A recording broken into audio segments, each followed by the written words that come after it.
គេងទៅកូន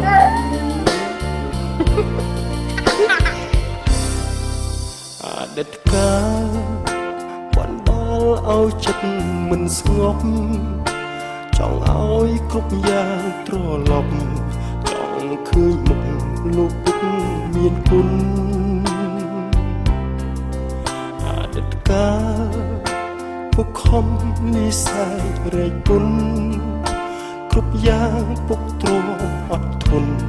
ដើម្បីកូនបានដូចគេឯងញើដូចឈាមក្រំក្រៀមកុនដាលថ្ងៃក្តៅដល់ផ្ទះមិនថាយប់ជ្រៅតែងនៅនិបនិបប្រឡាយកូននៅតូលងលងពោះតែសំលេលោកពុកបំពេឲ្យគេវងវេក្រោមស្បៃរាត្រីតែពេលនេះបាត់លោកពុកបាត់ពុកឆ្ងាយពីភក្ត្រាបាត់ពុកទៅណាមិនស្ដី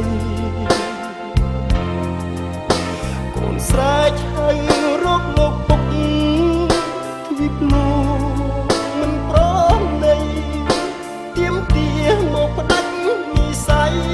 ឲ្យឃ្លាត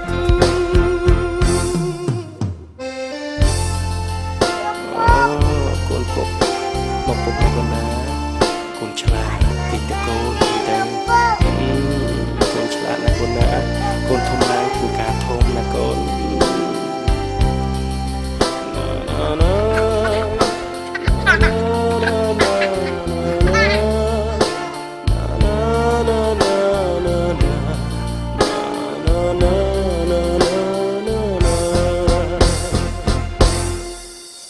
ជួបមុខ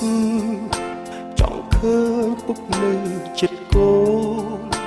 ពាក្យពេចន៍បំពេលួងលោមធ្វើឲ្យកូនគិតនៅស្រណោះមានថ្ងៃនេះដោយសារគុណពុកសន្តោសទូមានអប់រំកូនប្រុសមិនឲ្យខុសលុះធំដឹងក្តីតែពេលនេះឃ្លាតលោកពុកឃ្លាតពុកឆ្ងាយពីភក្ត្រាបាត់ពុកទៅណាមិនស្ដីកូនស្រែកហៅរកលោកពុកទ្វីបលោកមិនប្រណីទៀមទាមកផ្ដាច់និស័យឲ្យឃ្លាត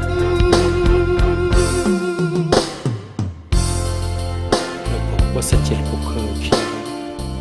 ឃើញកូនបានល្អពុកនឹងសប្បាយចិត្តតែបើកូនចង់ឃើញលោកពុកកូនអត់ដឹងថាជួបលោកពុកដោយរបៀបណា